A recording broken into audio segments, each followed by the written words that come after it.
Only the Zion investigators. We must get down to the root of all this. Hi, we could as a dice. Now, no, behave or ya biaba. Yeah. Ga uzu fufu no kanji keta Mario Mepugarizion. Yeah.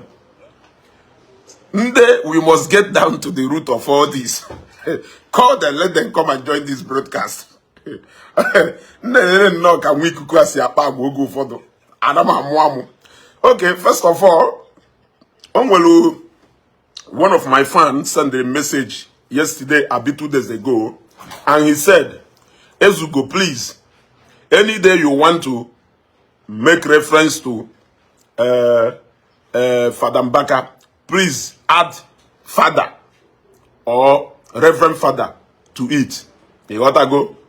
Now, we see no problem. So, if not adding Father or Reverend Father is a sign of disrespect to Reverend Father Ejike Mbaka, I apologize. Doing that, I never intended to insult him or do this. Just like the words the more go for the Nji de evangelist Ebukobi, Nde Ebukobi, countlessly. Now my caption in the Ebukobi without even adding evangelist. I remember that the other day when I was talking about making a post of Prosper Amanando to Emekwana the same mistake again. You want to go? After I made a live broadcast after that post to make it, I referred to almost all my bishops in the Catholic Church because Right Reverend Prosper Ama, let me use that title now. Who a bishop now? Right Reverend Dr. Bishop Ezofo, who a bishop now? Any of them who bishop, even Venerable Shadikobi Mana and Venerable J.O. Venerable Awuzie. I never used that title, but it wasn't aimed at disrespecting or insulting anybody. I remember without knowing, but I apologize. I apologize. That is what I mean by over somebody who like it. Why not state your point clear, make it obvious? Because that person never back is well do dissatisfied with Ifonya Okuru rather than make Gobi. This is my fan. Have you seen immediately send them that message? What are the substance done at the message? Immediately. What I go, I have to refresh. So, henceforth, I'm going to start addressing Father Ejike Mbaka as Father Mbaka. What I go, remember now I'm apologizing that Mumadaga add that title. I mean him to disrespect him. I thought so. You gotta go. So I apologize. Now let us proceed. Bono, our chief investigator. I am not really so much interested in the substance of the investigations on a like Egypt Potter, the woman went to shop, Reverend Father Afrona and Miro and all that. I am not interested in anything that has to do with that investigation on him. But rather, I have an interest. And what is that interest? Every single time a reference is made, whether the name of Father Mbaka is being mentioned or not, you will see him and the likes of him running 360 degrees. Now, have you forgotten that throughout the ongoing of this miracle word, testimony and prophecy, nobody from Zion has mentioned the name of Father Mbaka in all this. Rather, there is a reference made to 2 priests from Enugu. Then, when CCOB was saying something the other day, CCOB made mention of a robe or what? Aqua. Now, but he did not mention any name. I haven't heard anybody from or people who are known to be associated with Zion mentioning the name of Reverend Father Ejike Mbaka. But rather, there was a reference made to Enugu about 2 priests. And there was a reference made about Aqua, Father Hui. And the people keep pointing now, accusing fingers without mentioning them. Now, Mwikuku, even without mentioning the name of anybody, he has quickly moved in by himself. He even started investigating, because during the program on Eme last night, I saw where he was asking that woman, no Father Mbaka, which I can't remember anybody saying. It will even be so daft to even think that Father Mbaka that he will come there by himself to come and set camera or do anything. That is so daft. You gotta go. So there was nothing like saying that no Mbaka yapo. And nobody has mentioned his name. Part of the people who has mentioned Mbaka name is Mwikuku and the others. Now, let me take Mwikuku back, because this particular point in Chohire is now. He called me personally and we had an argument repeatedly on this particular matter. Thank God that posterity, things will always repeat itself. There was a preaching and a message in Adoration Ground, Enugu, where Reverend Father H.K. Mbaka was saying something, and he made reference to Ofuchalafancha without mentioning the name of anybody. Now, we felt like that message wasn't a problem, because I saw where he was actually comparing the similar message, Evangelist Ebuko Binyel and Nkembaka Nyel. Now, he failed to understand that where we were coming out to register our displeasure was that we felt that Nambaka personalized that message. Because now, currently, we know the person of Chalafancha associated to his ministry, or Mechalafancha associated to his ministry. So that without Reverend Father Mbaka mentioning that of Chalafancha, Abio Mechalafancha, nobody could have raised dust on that message that day. Now, when people started reacting to that, they came out to say, did Mbaka mention the name of anybody? Did Father Mbaka mention the name of anybody? That Father Mbaka did not mention the name of anybody.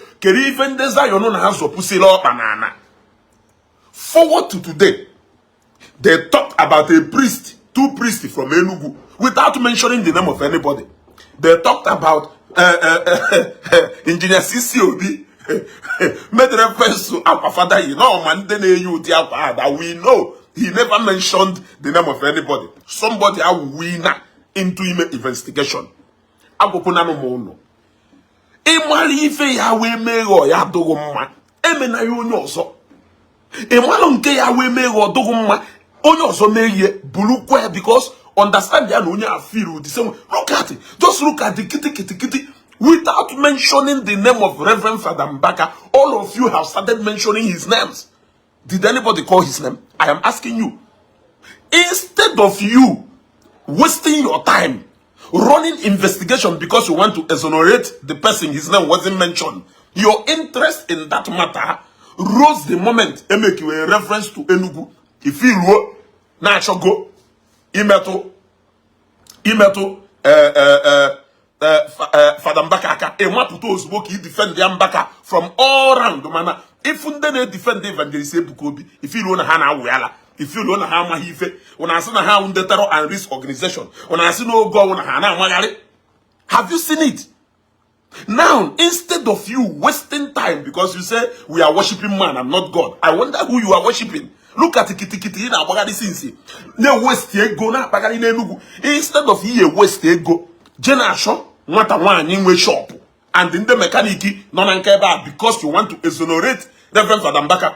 Why can't you go direct to Lovette and investigate Lovette? That way you are going to put the whole matter to rest. I mean, I am asking. Or does it mean that your whole interest in this matter is for a particular Reverend Father to be exonerated, but you don't want to indict the actual person, and I point accusing fingers on. Nti oduko. Am I making point? Or would they make sense? Somebody go, you are making sense. You know what I go? The moment we felt that it was a direct message to somebody. We started talking. Now somebody, he even called me 2 times or 3 times. Come on, argue about that same thing. He did not mention anybody's name. It was a message, a usual message one Sunday. Now almost every Catholic priest, everywhere preaching the same message. Yes. Oh yes. But the moment Mpuloku we mention Umikuku. Remember when there was an issue of a Catholic priest from MNA? A Catholic priest from MNA. Remember that video? Do you remember that video? Did they mention the name of any Catholic priest from MNA? But the moment a Catholic priest and the MNA was mentioned, you knew automatically that now, no, when one popular Catholic priest and due to 1 or 2, you are able to join things together to come to a conclusion that no, Reverend Father Mbaka can make a reference to. And you started jumping around without any problem. Problem Unumwelu is always thinking that the Zionites are always wrong in doing exactly what you are doing. Remember, I have said this before. Ndotu Matthias, the moment you mentioned Matthias' name, they will all jump out. When anything don't jump Matthias' name, they will all jump out to defend him to the last.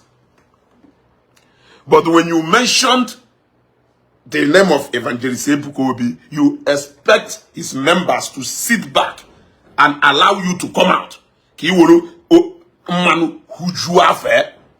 that what you want them to do? It doesn't happen that way. Now, go and watch the videos where you mention the name of Reverend Father Mbaka. You will see people jump out from no angle. What is it you are doing that is different from what the Zionites are doing? The only difference is that Evangelist Ebukobi only followers as long as they are some followers. Have you forgotten? And I want even Nego. Yeah? Look at it. So we kuku they waste the time doing investigation just to exonerate a man whose name was not mentioned in Ifaneme, rather than implicating a man whose name was mentioned. I thought you could have channeled that investigation into Lovett, who is who is the center. King Yem, what is your business? Also, since you joined Facebook, you are creating enemies and problems to yourself. No, people are not like this. Try to think, my brother. If you are tolo, I have made more valuable friends, more reasonable and sensible friends on Facebook. Valuable ones. 100 do use and less like you. What will I be using? Can even somebody like you who is a faceless like you? Can even faceless somebody like you? Nothing after all, absolutely nothing. Yeah? When even people like you are the church. Yeah? When even people like you are the church. What I go? Can even I don't even need you here. In fact, to show you that I don't need you here, if you drop one more comment here, I block you. I may need you here. I have more sensible, reasonable, and valuable friends and fans. Responsible ones. Those who can think outside the box. Okay. Until the day the arrest will come, you are officially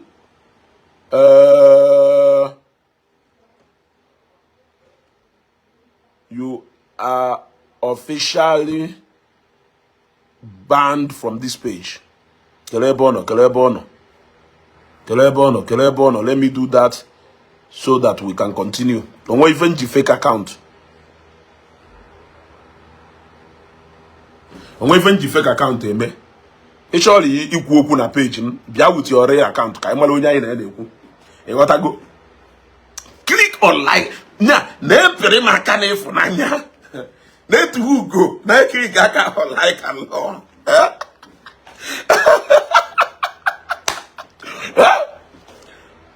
Oga Mark eziokwu mụ na ga abịa ho ịgbagha onye bụ ụzọ wee bido ọfụchara fancha.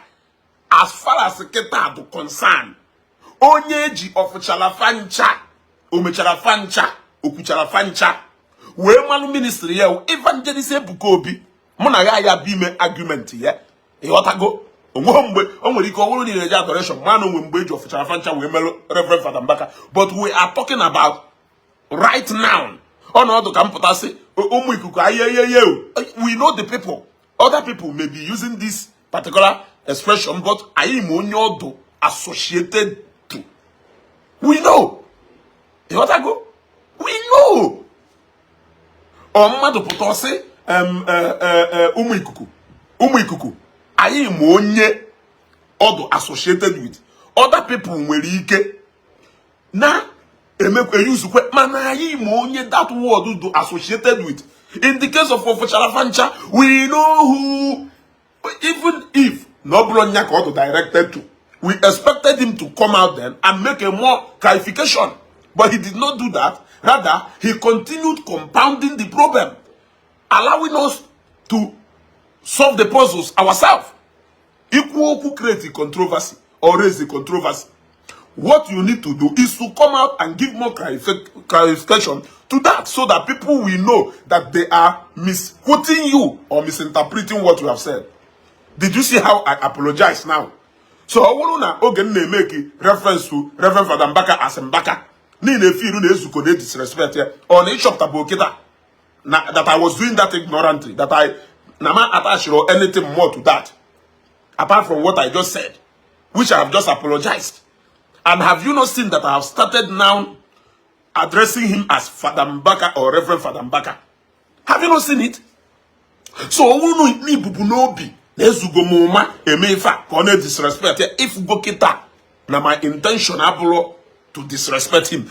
That is how you clear anything that is controversial.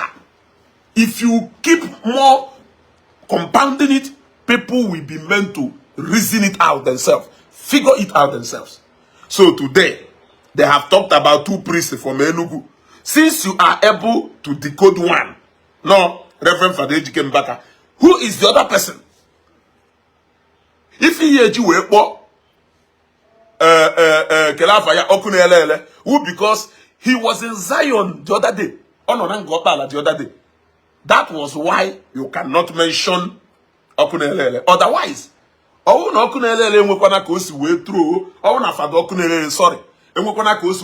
some kind of wars against Ife Gobinem. Ikasino, Reverend Father Mbaka and Father Okunelele. Now, no name has been mentioned. It is only Wikuku and his friends who go about mentioning names, doing investigation on matters that is not even clear. Your only interest in this matter is to investigate. Keep prove volume the matter. Now, Reverend Father Ejike Mbaka, innocent of Ifa, who mentioned his name. Why can't you go ahead and locate Lovette? We want Lovette to tell us who sent him. Who sent her, rather. We want Lovette. The interview I follow, Adro clear. Yes, Adro clear. So I myself and every single person not here now watching also want to know who actually sent Lovette. But you abandoned the matter and you were doing your investigation just to clear a particular Reverend Father whose name wasn't even mentioned. But when you see people defending Zion, you will feel like those people are committing crime. But for this particular Reverend Father, you are even willing to fight with everybody, provided need defend this particular. Yeah? This particular Reverend Father. You gotta go. So, I don't know. If you know that, has to go. You know, defend the Zion. When I defend the Zion, what are you doing?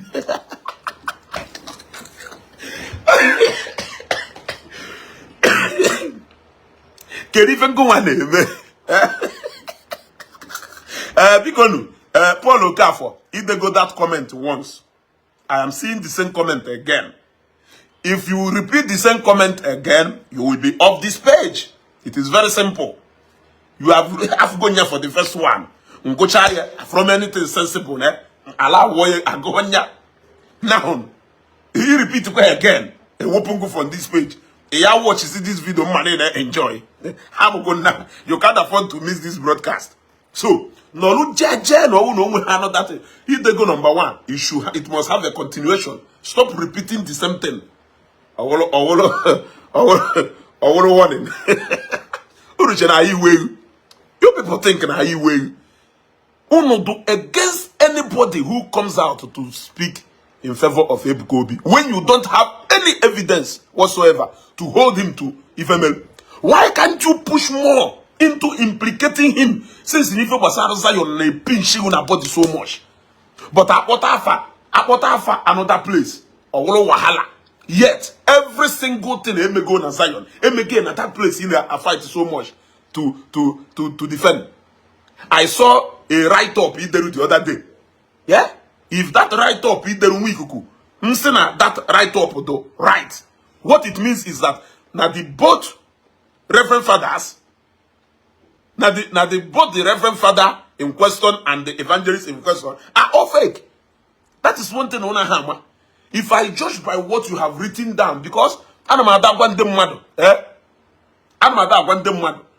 Ejina iwe okay. Wait you know. Number one.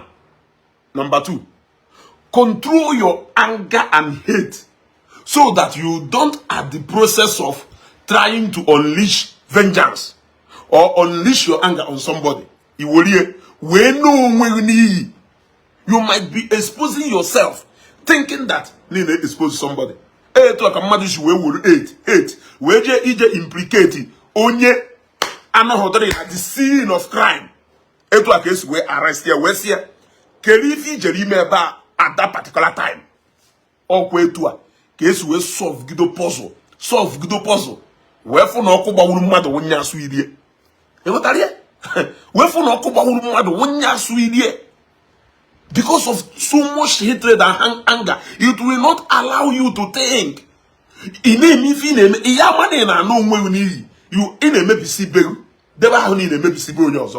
I want you to know there is no single prophecy, testimony, healing that is happening in Zion today that has never happened in any of these ministries. That all these Reverend Fathers who has never performed in their various ministries.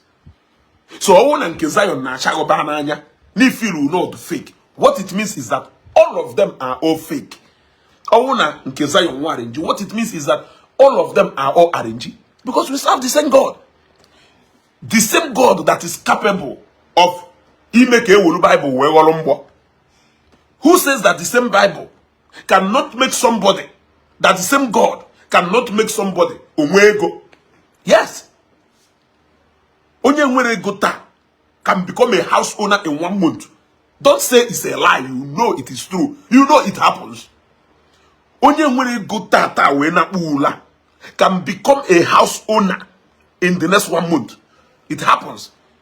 Ordinarily, even if you don't say it is a miracle, it happens. So all those puzzles you are trying to solve is not adding up. Onye nwere gota can wake up tomorrow, can wake up in 1 week time. Where nanya moto worth over 30 million. Now what anya moto worth over 40 million. It only we have evidences scattered around in our families, in anywhere, in so many places. It is not strange. It can only be strange when it happens in the Bible. The same God who Bible the same Bible melu mmadu ji we wolu Bible we golombo. The same God who melu nde DSS ji we bata na parish bia buru mmadu bia lu hafu onya awa no onya adona na ebe a. The same God protect the mmadu from the brutal regime of Abacha. That same God is not capable of doing miracle at this time. I know there. You people are joking. You guys are joking. You guys are joking. I'm telling you. You will at the process of trying to maybe you know mado. Maybe you know nke you. In a choke egwa mado. Na nde lawyer na ato uga. Mane lawyer. In a choke you have spent over 1 hour, 2 hours, 3 hours arguing to prove to people na nde lawyers na ato uga. na ha de kwezi okwu because na Barrister Okonkwo wu your enemy and don't nwere particular case Barrister Okonkwo dey involved na I woruzie maka interest na case ya we na achọ ka I prove ndị mmadụ na Okonkwo na lawyers wu ndị ụga ka ha wu mana iwukwo lawyer ichefugo na ewu lawyer ka ewu na echi niile na another case na mmadụ ya bịakwa gwa na ndị lawyer wu ndị asị ka ha wu I have sat down na bed and say, God, yeah, the same Odeshia Nde Udogashe Neja water somewhere. So now our God is capable of only your Bible no be. Nya e will Bible a low bulletproof. I am not doubting what God can do. Are you getting me? But in question, doubt what God can do. Look at us, they didn't pray. Does it mean that this God that I worship is an author of confusion? Or love for the hate you for the when we give you for the power to do wonders and miracle, or deny you from for the simple when say, oh, this miracle, or so free became a siapota. Oh, to different people. I don't know if I get what I'm saying. Na the same God do melu ejiwe wolu Bible we ghọrọ mgbọgụ na egwu. Na the same God do melu ejiwe egwu na egwu na Bible na Chineke melu nwaanyị ajadu okunu nwa agụrụ ya na egwu. Ịchọ ka m plelu ụdị egwu. Ya? Agụrụ ya na egwu. Ife niile ifulu omelu ụmụ ya ọgaranya. Ife niile ifulu testimony niile ifulu na record na Zion. Eh? Reverend Father Ejike Mbaka Gurie Negu more than how many years ago? And that time, on a Guenegu, it is assumed that if at that time. You want to go? So I can't see why now any testimony in Zion. And I analyze it. Can you analyze the testimony in Zion? It shall can do without similar testimony, na adoration enugu. It shall can do without similar testimony, na nkokunere. It shall can do without similar testimony, na nkodomiri, na nkebube monso. Even and your favorite pastor or your spiritual father. So can you without similar testimony? Your only wahala will be in Zion. Now even our walisi. You went in the cha where the a happy see you went in the cha ebe lovetin or enugu. You can actually expand the scope of your investigation. You can actually expand the scope of your investigation. You gotta go to where Lovett is. With the kind of networking shop. I wonder what your investigation is. Why is your investigation leading you to the shop? Church. Because they hope that video you know Father Potala. And they throw one pass. Don't call your favorite. Or don't call your favorite personal Lord and Savior. You went by emergency investigation. Where will they go see Finland? They send the man to look at it. I watch it. I'm a father, but in say, Idi Beriba, I will make Idi Beriba. Chineke Kukura can be Beriba, I am the mother. The program, like I said, I wasn't really actually interested in the point they were trying to drive out. The father, when the Enyunyo Dona the mirror showed clearly, na father sieba ga po whether na father si bebia ebia fife neme or whether na father onalu moto for no fife neme bia. The fact remains that the father left that place poor. It can be na father and eba e wop that camera show how can go see na camera or poor. But you going extra mile now to prove that na the father there or there, na father na emelo onwe if you do reach ogosari no onwelu something too fishy you are trying to do. Otherwise, father being there cannot be a problem after all. Father will get that gafe fueba na something father be there. So why are you trying so hard to prove that na father na galo onwe na emelo onwe if you do when it showed clearly when he walked away from that scene and how he hurriedly walk away from that scene. He can hurriedly walk away for reasons. Na kanje mo ife mechanic na road na moto mo will pass. Mo wonna na ma shoko kan da weta na camera. Or na ka rush rije we benje. It can be anything. but not telling us that he wasn't there, nothing concerns him with what they are doing there. Hapukono me analyze vida. Aishila ayi wo baba na go ayi wo baba na abamunde. Sometimes the extent you can go to prove something may end up caging you. You don't need to say much. You need to look at the fact of the things, accept the fact. What is the fact there? That the fact that was there at the scene. But you can do better by telling us that not they're about just like every other person, or no na alumoto na mechanic, no is the door obiatia, or no never look at a zakol. You can do that. But once you start to try to defend the fact that he wasn't even there, nobody found the media was here.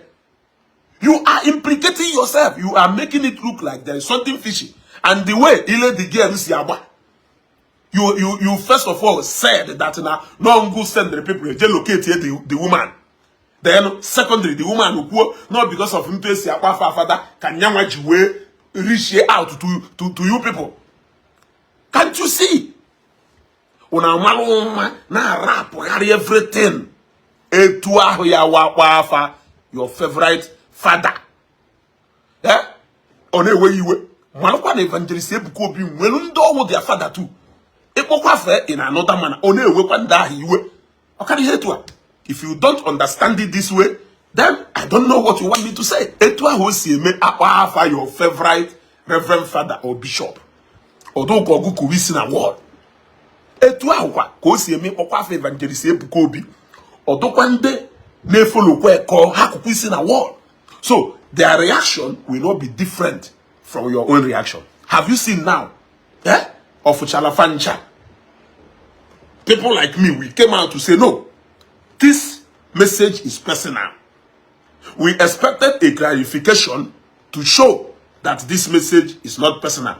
Now, contrary to how you went down to dig, that was how we started making reference to previous activities surrounding why openly of Chalafancha. Have you seen?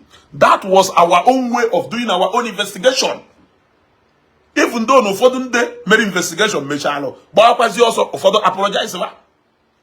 You might as well apologize tomorrow. So have you seen? Etu akiti isi we no investigate ki we confirm now the priest from Enugu whose name was not mentioned.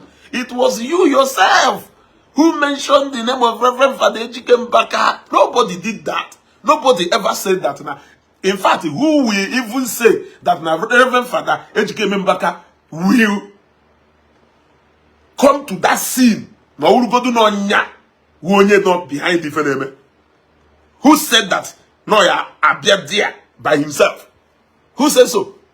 Yeah. Who said that that he can't send somebody or no no. So what you were saying last night, or last night or this morning or 2 days ago, now your live broadcast doesn't make sense to me. It doesn't make sense to me. You are asking the woman, okay, ma Father Mbaka, or say yes, or now we February. Who said it was him? I am asking you. Lovett has been arrested, not by Zion Ministry, but by the owner of the house. Operate, bake or the same way Odogu na Malaysia. Si we be arrested blessing CEO. No J me video. No J me video. Say no wune. Now Odogu arrest here. People followed the investigation to the conclusive end. Lovett has been arrested not by Zion Ministry, but by the owner of the house, making it more easier for you. Israel and investigation that we can go now and do our own investigation. Who are on your time? You just so exonerated. You are on a mission. Your mission, if remember, when this thing happened, you were analyzing this thing in a neutral point of view. In fact, there was even an analysis email to show that it might not necessarily be a Zion that planted that woman. I saw that analysis. But as usual, everything ended. You broke loose the moment Odoka Ashana Novena accusation towards Father Mbaka. You changed immediately. But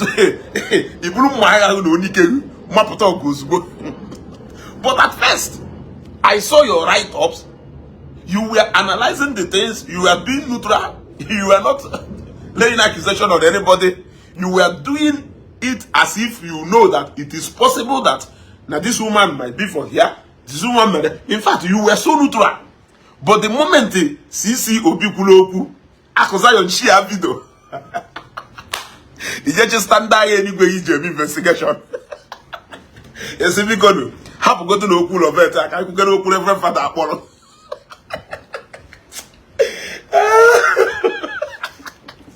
I'm a mono. Like it. They have yasem. Evangelist Ebukobi Uchukuru Nebel. Mbia drongum ese. Ebe mataya seno. E maptos bo. Ebe ki defend there yo onchuku. E notice yem ne o. Ni dulo ya tu Reverend Father Mbaka. E wuru ma ide ato chai o mpese ba. E maptos bo. E fwa. Ise the Evangelist Ebukobi o my personal Lord and Savior. No nya Uchukwu ayi na efe no ka. E fwa na onye nke nko wa na efe. Because atu to honya mpese. E mapota. So my advice to you, Mwikuku, is that the same way is way advice here. No for that is the same way two priests from Enugu apple name of a person. And we know the people who wear that aqua. It's not the name of any person. Secler, the secondary school as I say Secler, the vehicle we Secler, meaning it is clear.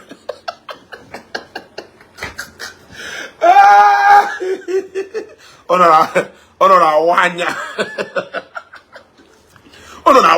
at you, Iwe people, you have time to send them into go and disturbing what I in a lafia. Robert Ajojo or Robert Segunosi from Anambra. Onye Biari go even a shop, walk a gonna have an kata, Pawodin kata. Can you go na? Is she your friend? Or one Lovette who your friend? Kerifoji we will that particular time casually about Onyo or Onyo na biana, you go even a shop or a jewel life history. You want to go? So I don't understand. Even before I asked a question about the girl, the woman in question not appearing on camera. Already this go onye chozenya get click here. Profile here. I don't have such time. Onye chori biaku could have rather appeared on camera. But whether she appeared on camera or not, it doesn't make any sense. Because what you people were saying last night doesn't make sense. And that is the truth. It really has nothing to do with what is happening. You want to go? It has nothing to do with the current matter on the ground. That was a childish investigation. Yeah? A customer very good even at shop. You have started. How many customers do you go that deep into discussion with? She's from Enugu. She's not from Enugu. She's from Anambra. How do you know this controversial of it? Is she your friend? If she's not your friend, why do you have to go that deeper?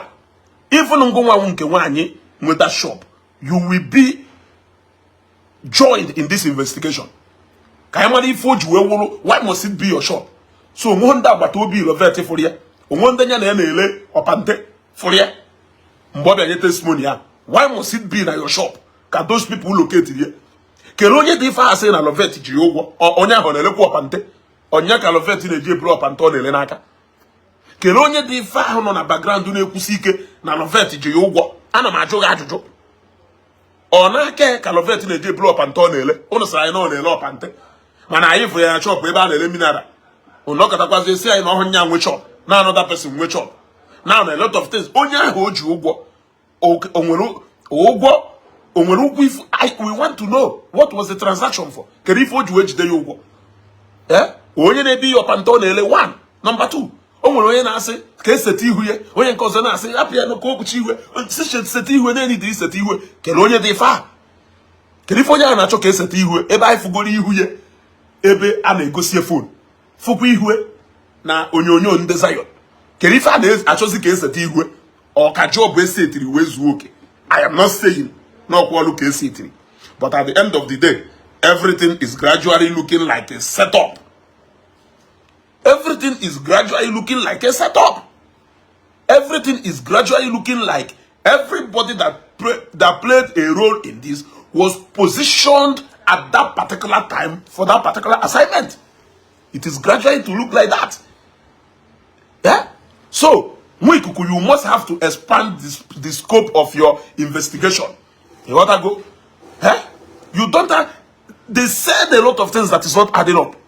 Why must it be that shop? That woman who made that testimony, only hope people na be at the same locality. Only hunde na be at the same yard. Eba ha na elo panterisis. Only hunde no dia na elo panterisis. Only customers. Only customers nde na be egori o panterisis. Only onye o na-eje egori na aka. Nde ni na ahụ strategically enwe hunde for ya. No immediately o biara ịta abacha. O biara ịta abacha na shop unu. Egorie na abacha. Tire ekpomo n'elu. Don were ya azụ. Ọ narị agbafurere. Ọ narị agbafure abacha na akpomo. Unu we bia nwute comfortable. Yeah? And ozugbo unu we je share that video. Ka unu ewepụtago that video na phone already. We bia gosibe ya. I am asking. Yeah? I am asking. Keluko Suweduru so easy to picture her. And let me even ask you, seeing her in that shop eating abacha, does that mean that no you know? I'm asking you. Let us analyze this now. Huh? Seeing her in that shop, that way she is dressed, eating abacha in somebody's shop, does that mean that she cannot afford the house? What made you convinced that she cannot afford such a house? I'm asking you. Do you know how many people who were in Lagos and East? We shall more than 5 or 6 houses here away for Hebron Kanka machine lele na bagale. But wait for her, Habaloka than AJ Befaneje. Do you want me to keep mentioning names? Yeah? Abuncha, Nanewi, Bulukin colleges, who ever was meant to be a brunanke. About no Abuncha if you go. Gabros Nenos and Naba Picanto. I am telling you what happened like 2-3 years ago. Picanto. Obele Picanto Aja Contem Madono. Epotefu ho innocent Chukuma. If they are so newi, Obuluye. Gabros ye yakoju wejonko, webia kwamuzu. Gabros yema, Gabriel Chukuma. Mba Munyuku. Ye akoju wejafia na nkwo. Bulu Picanto. Bia akwamuzu park ya. Batabia tie go envelope. Nde mmada na-ekwo batoga. So if you say about, does that mean no? You must have known that something personal about that woman for you to confront that woman by mere look. No, na abacha na shop. Ana ma park moto mu. Woloka da po somewhere na Apple Junction. And ofodo nwere ike yiri mu normal akwa nji ano nuno. Yiri say pass for many people who have seen me. If you see me kan na ebe ahụ na say, "Oh hezugodo eva." Oh hezugodo eva. What makes you to know that Nezuga Hefleba and we who na VI or na VGC? When I gonna roll a joint account. Except if you know me personally, reach home. Then Obro name one personally reach your home. Why must you wait to meet me in Apple Junction? Why didn't you come to Eben no more Eben Neme business? These are the scope Nchok and Wikuku. Expand this investigation. You people think that na you ucheyu or na yama hife. I'm asking you. You people think na you ucheyu or that na any na yama hife at the same time. Not until somebody prove volume this thing or na police investigation will lead you. Yes, you cannot convince me or confuse me otherwise. Who says that na because na ifule go na enu okada nyira akwa nwe go si wado na head to trade fair e ma ndo go ne na trade fair na eji police aga n'unu nde yawo ha ifo ha na east he will escort na aga ha bata ha Lagos ha park ya Hilux park ya moto makpo business e putazie fear na Lakeja ebe odo no na ba nwa na atanu mo pepper soup say the kwenye nwa na abia nyala I convoy na Nnewi. Is that so? I am asking you. Yeah? So, have you seen now No one will a lot to explain. So you people should start investigating more. Since you have decided to leave the Lovett, who is the Okapata of them all, and you are going to EJ exonerate a reverend father that his name was not even mentioned, but because you felt that people were making reference to him, you decided to come out to defend even before you actually know. I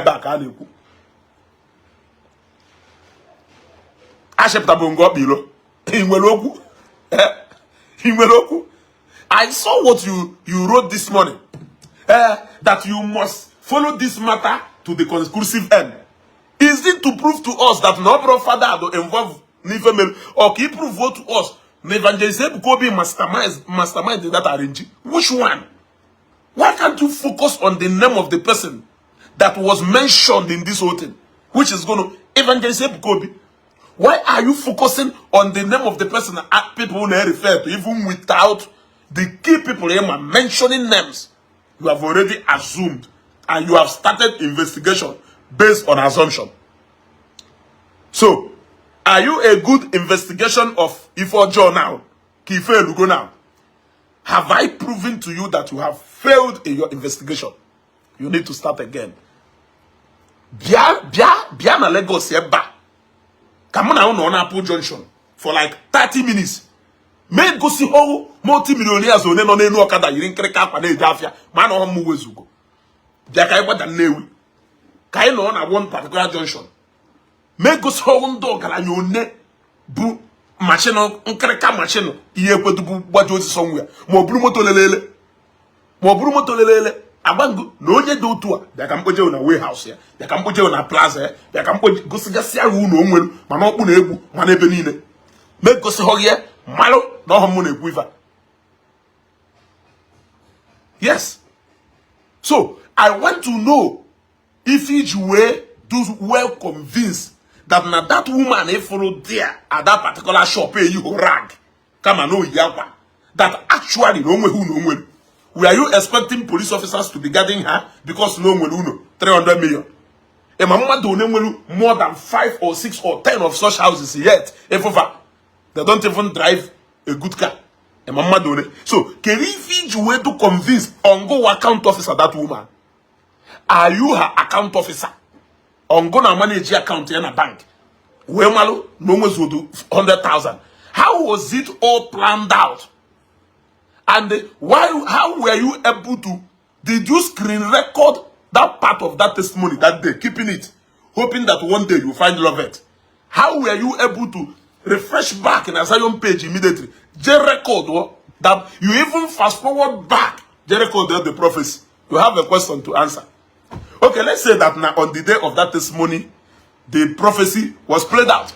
But how were you able to recognize her? You are not a Zionite too.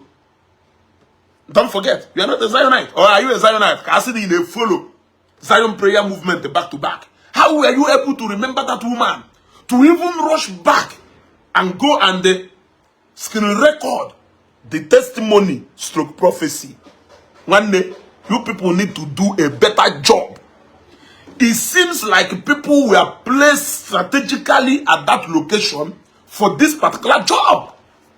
You cannot prove otherwise. If you think that because of the look, you can conclude that somebody you must be joking. You must be joking. How people dress sometimes doesn't reflect the money they have in their account. Are you not aware? It doesn't even reflect the properties they have. So, investigation only continue. Don't stop halfway. It was not time trying to exonerate the name of a priest that wasn't mentioned. Nobody mentioned Father Mbaka. The same way Kumaka of Sharafancha then. Guess where Kumaka, two priests from Enugu. The same way a particular reverend father from MN. Oh, the same way Ejuweku has an enough for Shalafancha.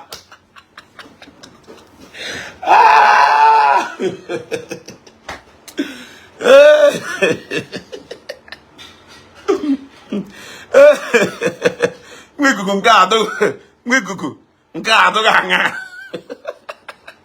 In a waste of time. Even he goes to swear you. I want to ask you. At that particular, in his mind, he is doing the most. You are only doing the most to people who want to buy into that thing. People who are already convinced. You are not doing that to convince people who believe in something different. It cannot convince them. You can only entertain people who have the same understanding with you. With that joke you did last night. Or in the name of investigation. Like I said, I'm not really interested in what the investigation is all about. I just decided to give you a direction. Can you remember that you goofed last night? Eh? You goofed last night. Now, to crown it all, somebody put that, say now, just because now Lovett goes to the video. Everyone on Zion. Not now that she has been a long time member of Zion. Did you interview her? Did she tell you that? What could be the aim why you want to know if she is a long time member of Zion or not? Is their interest in this particular thing that we already know? Yeah? I am asking. Only as she says Zionite, I've seen her, and so what? And so what? And so what? Does it mean that Nando them as Onyohi being an Anglican that no implicates the whole Anglican church? Or that no mego corona my Lord Bishop Ndu Bisiobi? No, that way of even name it. Is that what it means? Yeah? Zion is a congregation of people, millions of people. One out of them can behave in any way. He or she will be answerable to that, to whatever thing. Zion as a ministry, Evangelist Kobe as the head of that ministry, has nothing to answer in personal something email, even as a Zionite. Does it ring a bell? Yeah, I guess it does. Yes, the same way is Malo no phone Bonny State in me. Now suppose he qualify in the Bonny State in and the blog of an own Syria. Anambra State in me. Yeah. So why all those videos which you were now put up? Blessing Washington, that thank you. Suddenly, all the videos, people were even able to decode her Facebook account or previous videos women in Zion. Why? Where is it coming out from? Who was so close digging out those things? It is strategically planned, but they messed it up. They messed that plan up. You want to go? They systematically planned it until you prove otherwise. You want to go? Akohanya full stop.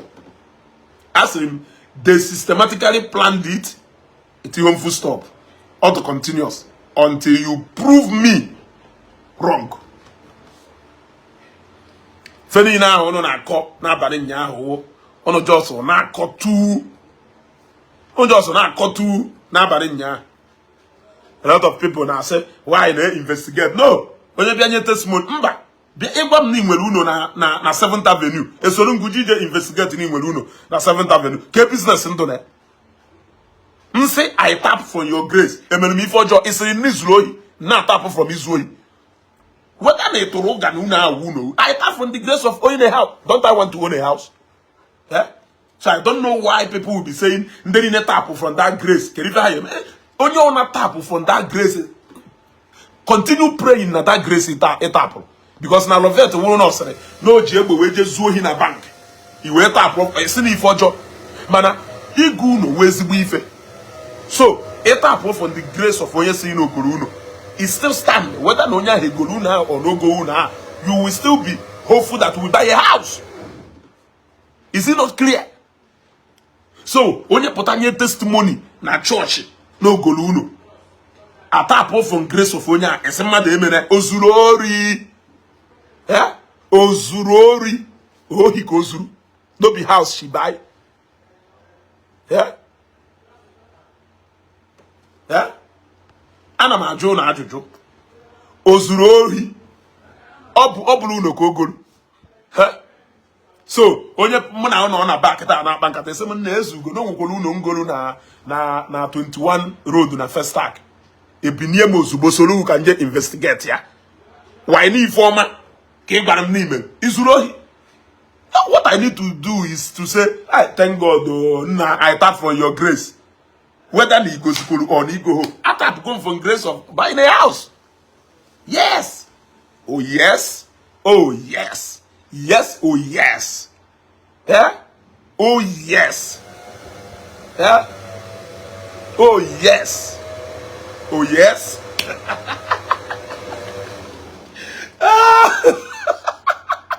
Oh no, I'm just wow.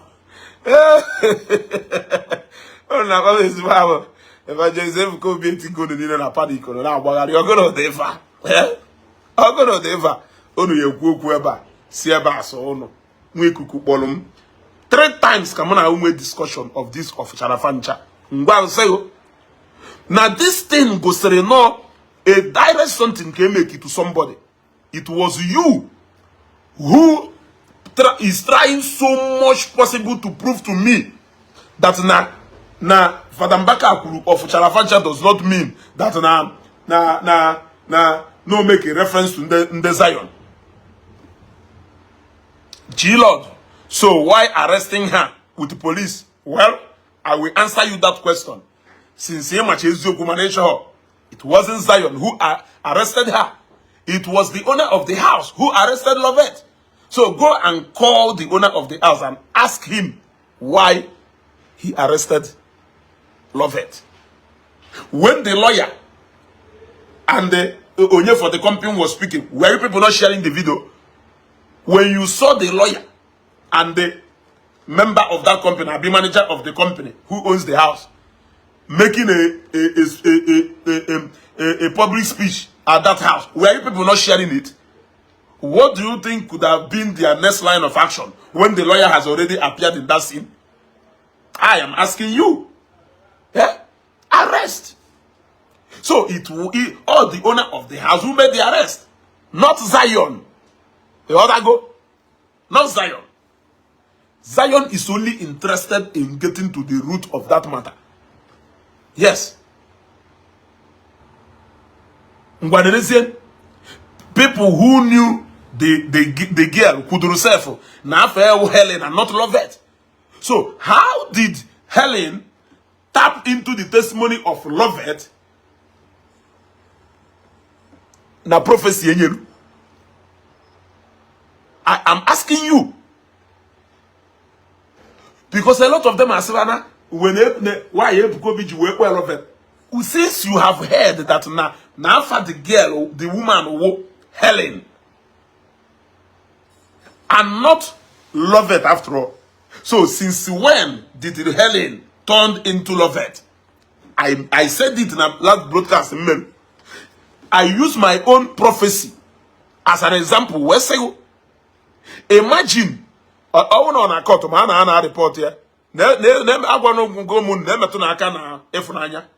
fact, now pump pump.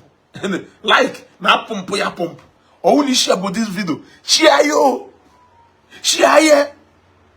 I like this page because now this page now do critical in analyzing. In fact, our analysis on the matter now a top notch, filled with wisdom. Even if you don't tell us, we know. You know, we know. I use my now only na pompulization. Now I use my own prophecy as an example. There is somebody called Ezugo. I tapped into that Ezugo. A lot of people are saying, also who Ezugo? I don't care. The moment I heard Ezugo, I tapped into that prophecy. Yes, I tapped into that prophecy. So Lovett can be any Lovett. You can tap into that prophecy as Lovett. Yes, you can tap into that testimony as Lovett. But what I don't understand is Helen turning down to Lovett. So all those points, position of only you see we bata criticism on Chineke justo na abuni kenanyang. So finally, Lovett, I was Lovett, not Helen. Somebody can as well come out tomorrow. Aponya when wolo Emeka up to Ezugo. I am Ezugo. Now, some time ago, that him as he played that prophecy again. Why now you play the prophecy? The prophecy. Was the prophecy not about Ezugo? So, if you get testimony, say na iwe Ezugo. E we say okay. Kedu shop dey fa Chineke mere ebere mepe. Ije wota shop okay Japan no do na trade fair. We bia gwa ha no shop ngwa Ezugo. So, nde Zion nyeje employ the whole police command no na Lagos. Ka ha we investigate ya na shop you wota no ngunwe because of gono. Maka gono ka na aju, maka again ka na aju. So, tomorrow Emeka can come out and answer Ezugo. No bro na Emeka nolo decide to plan or something. As in Naya Sylvester. Now you are asking the question we are asking. So, we should be interested in who arranged it and not trying to exonerate the name of somebody at Hafa. The question should be, if this testimony is arranged, who arranged it? That is where the answer lies. Yeah? That is where the answer lies. Who arranged it? More clarity again. Every day. Of course, you know what for Chalafancha. Of course, you know what for Chalafancha. If evangelist Ebuko Bineku that God of Zion is the God of Chalafancha, the God that Zion worship is the God of Chalafancha. So, when you people decided to personalize that name of Chalafancha to him, Ebuka, onwe uki neme. E ota go igoso mano mana akwisi no kute. Chinyelu doma go kwari enegu. Ebe ya wo kuchi for say that's the God of Zion. When they talk about of Chalafancha, Umichalafancha, Ukuchalafancha, that wasn't evangelist Ebuko B they are making reference to. They are making reference to the God that Zion worship, which is the same God on Goma when you're Anglican, the same God on Goma when you're Pentecostal, and the same God on Goma when you're Catholic in our worship. Because you believe that he is the God that sees even the darkest places. So the Ebuko people of Chalafancha, did he commit any crime by doing so? The answer is no. God, he believe una, even if it was done, may not have fear. Is he not the God of Chalafancha? I am asking you. God, he believe una. God, he believe una. No way he feel yo yemelu. Is he not the God of Chalafancha? Ofifa. Is he not the God of Chalafancha? So since you know personalize the of Chalafancha to Ebuko, I decided to give him another name, which is CCTV. And at this juncture, I'm going to end this broadcast. Yesterday, I to video because I was busy. If you're not okay, today again, let me drop this one. I am hoping that we are going to come back again to stress more on this. For the fact that people like us cannot Igbo, we will never allow mischievous ones like you to get away with anything. That is it. We will never allow any of you to get away with it. When you see a prophecy anywhere bearing your name, you have the right to claim that prophecy. Yes. Even if there is a particular Lovette or follow, you can still claim that testimony. That prophecy can still manifest in your name being Lovette or Ezugo. That is it. At the end of the day, more than 1,000 Lovette might as well share that testimony. Yes. That is what you have claimed. You want to go? So that is it. Equal Ezugo. If you are Ezugo, you can actually claim that testimony. You can claim that testimony. You want to go? More than 200 Ezugo can share the same testimony. So carry here to her. Now continue go investigation. We are waiting. You want to go? But even Maona, Ebona Wanafa, Father Mbake, Mapota, Awana for Aposia evangelist Ebuko Bindos or Mapota. Esena Hana attacking them mother. Now, Jokune ne Kerafa this man, this guy na de me comedy na that bo. The only post phone mo ofufo no me enwe na fault. Ofufo na nje mefa. Na nyem so. But I'll fix it this morning because ni send them message na that MTN line Nigerian line ni send them message na WhatsApp from yesterday. Or na ma ha reply you. Ewekwana me iwe because that phone front screen ye bubulisi bia buisi nke etiti na egosi apụta nya ahụ da agba na ana nke ahụ a na-emepe etu a blind agba. So I am about to go and take care of it. So I want to send the message from yesterday or then I that phone from yesterday because hold on eweniwe after today we can be able to we may be able to respond to you now. If I can get it fixed, then I can respond to you. As for now, any message you do na that WhatsApp mafia go to call on there mama don't can message because screaming kihu and screaming kazo blind babe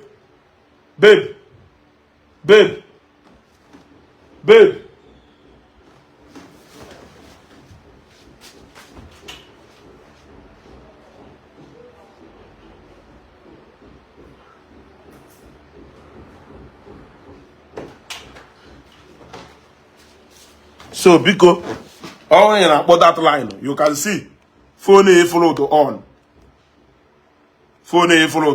ebe follow ya e odal okay for ka message batane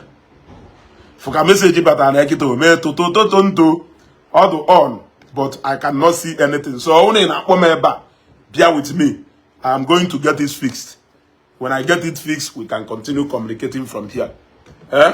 So at this point, when you're saying Mwikuku has replied to, I thought he said he doesn't have time for noisemakers like me. I thought he said that I'm a noisemaker. You want to go?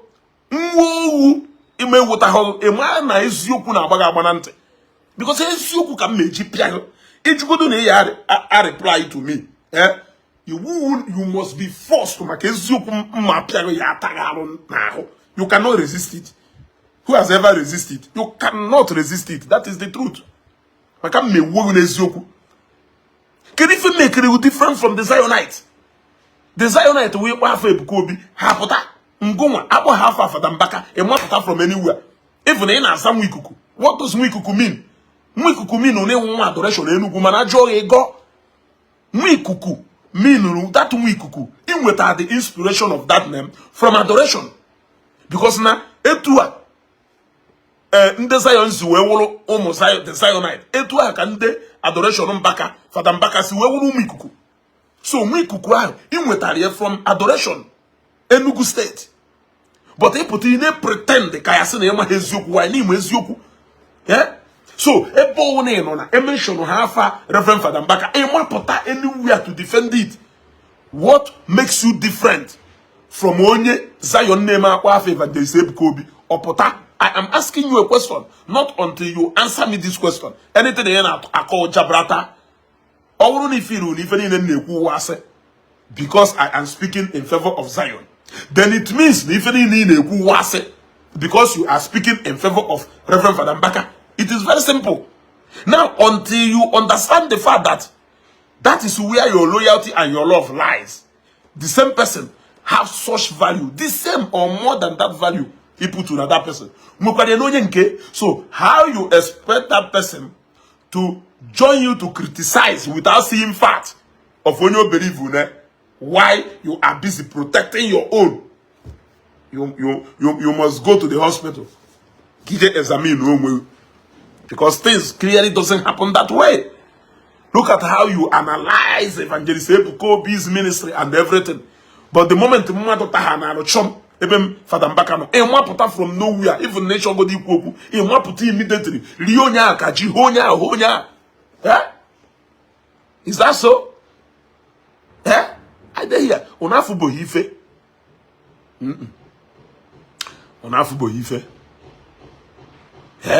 James Okaf ifele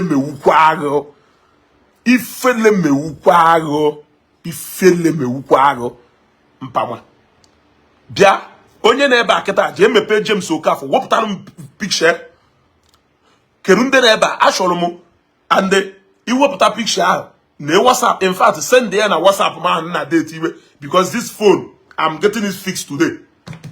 This James Okafor. I want somebody to open his profile. What picture?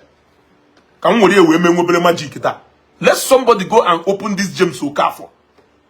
This busy man, this CEO that left his company.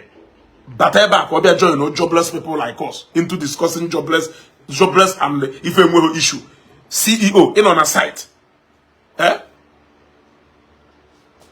Okay. Ona fugo na ebo na Ibrahim El Rashidini, Ferisha Bokia, Carlos Joseph Saviedos, Masalat Kababa, Nasisi Bayeba, Lene Lopez Leyes, Dauda Habibu, ebo na ha batawana. Honda then have your report account. Ebo na ha batawana. I ended this broadcast. All right, people, Mama Dubali, if you have a bone, Hashibata fake people. I have your report account to go. Bubaka Kinderego.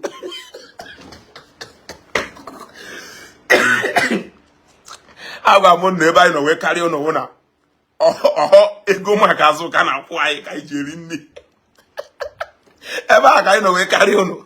Quota no we ego makazo kana kai jerini. If we make that work, one day we are here to spread message. Also called Jekopota El Rakashika. Also called Jekopota Sabarante Marante. Pobatano Hanime programmer. We must be running our program here. Continue to report this page. You will definitely get tired. We will not get tired. That is one thing you don't know. You will definitely get tired. We will not get tired. You want to go? If you only will brain on how to report account, bring down Facebook account, why can't you use it to make money? Do you know the money people are making in tech?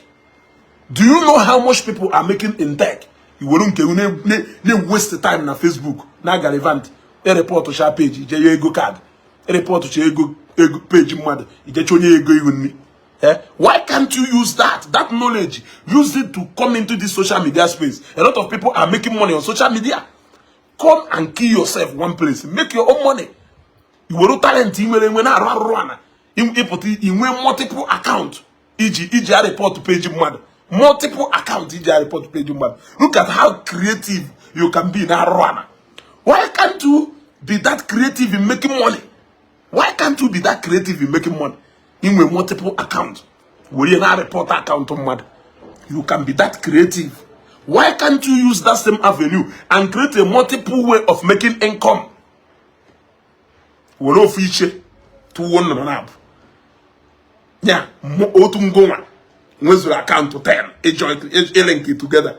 Will you not report to page mother because you don't want that page to exist?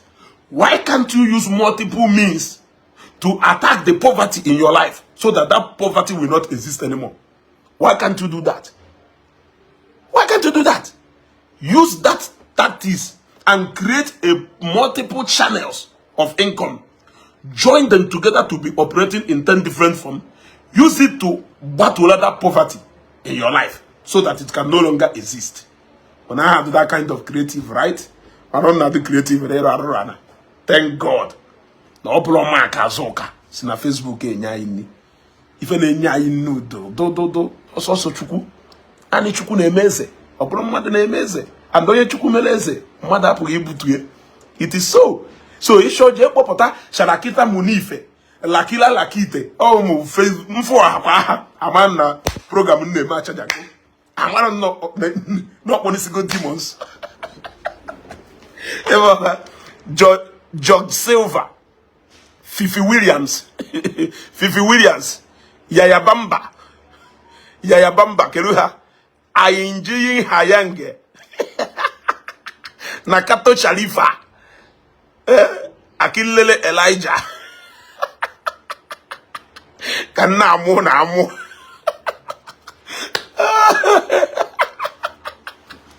Hey, Lenuanke. Na Latin na Dubai language. Haja account, Haja report page mother. Ndala. So much time. You people cannot silence this voice. A silence when na 0 followers. In Onola, no 10,000. In Onola, no 20. In Onola, no 40. Ekanala hola, no 60. Ekayano nola, no 100. That is to show you that in a message in a spread here, and God, who knows what we are doing, will never allow us. He will never allow us to go down. He can never allow us to go down. So he should just put a makarichika. Just put a mamulata na nakanta. Epokata chaha goki keyawo. Ono ya shua ino fuzo. But in 7 ways we shall scatter. Okay, my people, let me end this broadcast. I'm going to see you people next time.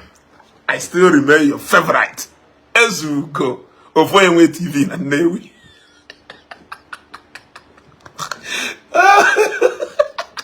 Ofoyenwe TV na Newi.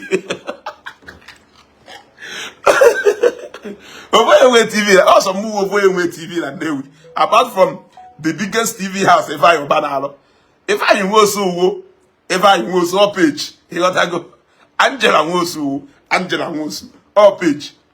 Kelafa ndenkano obodo iwo. Chetano mafa this one nine working and 191 ya na pull weight. Kelafa fado. Say Kelafa this onye Newi. Mwaga Friday da Kelafa this lady na die. Ndị Newi na-eme family content. Ofoye chetara mafafa. Somebody chetara mafafa ka nwe ekwu eventually ikwu. If I nwosu wo page. God, how I run page. Angela nwosu page. You ought to go. Newi City page. Jenny will page can run. Oh, says you go. We'll Ofoyenwe TV and Newi. Let's go Global TV. We'll Ofoyenwe TV and Newi. That's our Facebook page can run. You can move TV channels. No broadcast live. Jenny Eaglet. You want to go? I want with TV. No broadcast live.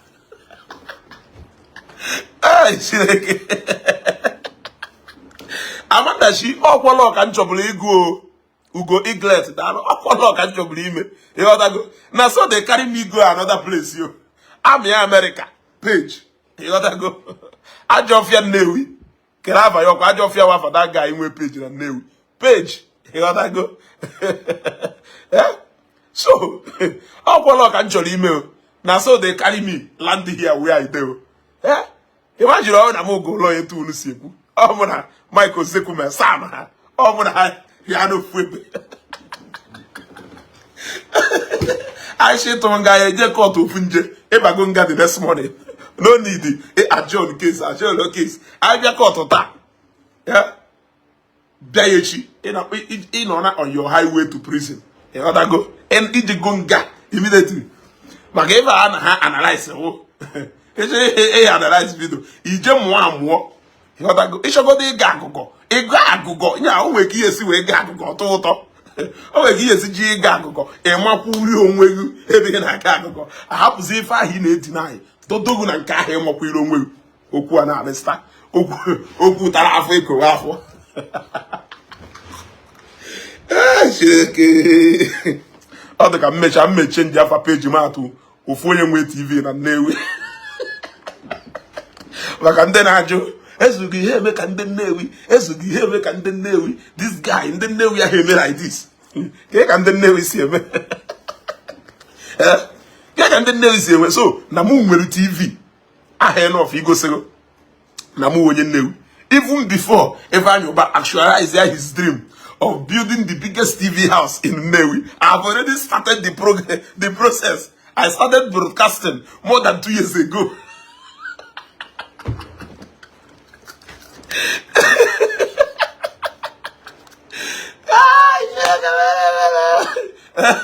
If I never want to start broadcasting from his TV house. I started broadcasting from the air before my God to having a physical office.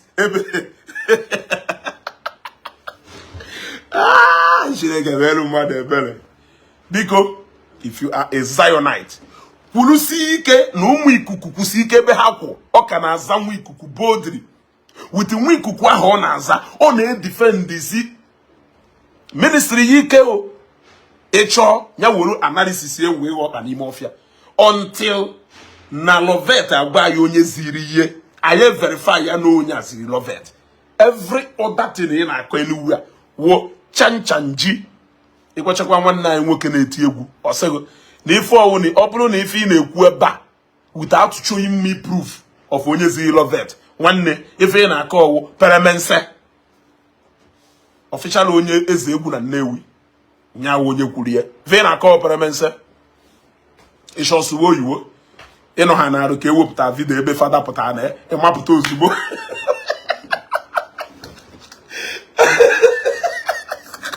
ozugbo na-ewepụta video ebe fada pụtara na kwuo okwu two priests from Enugu ya engineer CC Obi kọwaa nde na-eyi ụdị akwa ahụ fada ahụ ịnya ozugbo onunu she wisdom utiwa yiri akwa ozugbo as an investigative officer mapụta ozugbo no na Finland say ọwụ kịta na ife a na-akpọ ogwu send ego ka e wee buje mmadụ ụlọ ọgwụ ya akọgide ha akụkọ onye na-esendere anyị ego ahụ adụghị onye na-esendere anyị ego kwuru na app ya down onye na-esendere anyị ego kọrọ nka ife aka ya akọgido story mana o ruo na n'ime investigation ka i wee exonerate ya your favorite your enwapụta ozugbo enwapụta from nowhere isend ya na ego isend ga ego moto eji agbagharị n'Enugu locate a shop ozugbo you will locate more things. You need to locate more things so that you can convince us. You need to tell us you have only explained to us why the Reverend Father was there. You have already explained to us why the Reverend Father was there. You need to explain to us why of all places. No, you need to explain to us why Helen, not Lovet, she were at that particular shop, at that particular time, and why was it easy for them to recognize her? And the Kerukos, whether he is reflected back to that testimony, does it mean that that testimony has been at the center of their mind even before they saw Lovet? And how can you explain to us the logic of transforming from Helen to Lovet? That should have been the greatest miracle of all time. Transforming emergency automatically from Helen to Lovet. Is this God not wonderful? Hallelujah.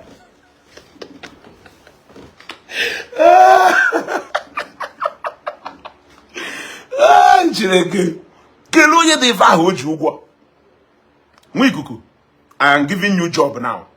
Kai kenenu Teresa Mabuyi, Susan Ata, Sendrinera Ndo, Hancha Unde Joy, Maya Lashman, Kelly Moloy, Netengwe Pi Mavu, Hancha Unde Sayen in the program.